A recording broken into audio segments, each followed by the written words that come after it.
Let me briefly deal with one or two other issues which are very close to my heart before I conclude. It's been a long evening for all of you as well, which is the issue of legal education. Very often we are asked as judges, why don't we have more women in the high courts? Why don't we have more women in the Supreme Court? Why is there no woman judge in the Patna High Court? Now, one thing which we need to understand is that the face of the legal profession today, or the face of the judicial institutions today, the face of the Supreme Court today, the face of the high courts today, reflects the state of the legal profession 30 years ago, and in the case of the Supreme Court 40 years ago. I joined the legal profession in 1982. That's roughly the time when most of my colleagues joined the legal profession, give or take a few years. So who enters the Supreme Court today is largely defined by what was the state of the legal profession when we all joined the profession 40 years ago. In the high courts is 30 years. In the Supreme Court, typically we would have put in 10 years extra before we come here. In my case, it was 16 years before I came to the Supreme Court.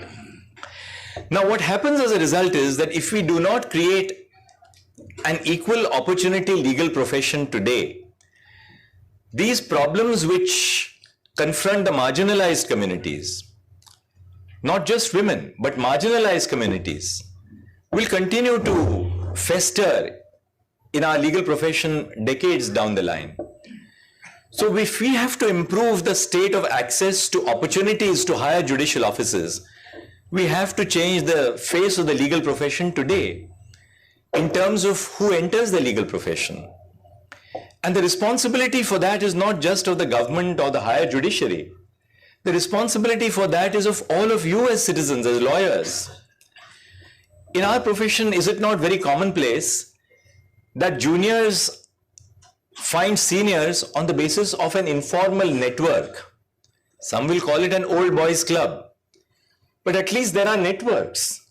We do not have a merit-based method of selecting young lawyers who will be recruited to chambers. How many seniors pay their juniors decent salaries? If you are staying in Delhi or Mumbai or Bangalore or Calcutta, how much does it cost for a young lawyer to survive? Even in a place like Allahabad, if a young lawyer is coming in from the districts, you have to find place to stay, you have to find place to pay, some rent to pay, transportation, food. Our young lawyers do not have even chambers where they are paid money. That must change.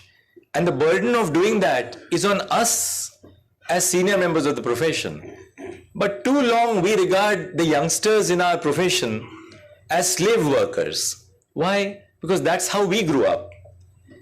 We can't now tell the young lawyers today that that's how we grew up. You know, this was the old ragging principle in Delhi University. Those who are ragged always ragged those people who are below them, because it was you're passing on the blessings of being ragged, you see. Sometimes it got very bad. But the point is that seniors today cannot say that, well, that's how I learned the law in the hard way, and therefore I will now not pay my juniors. Those times were very different.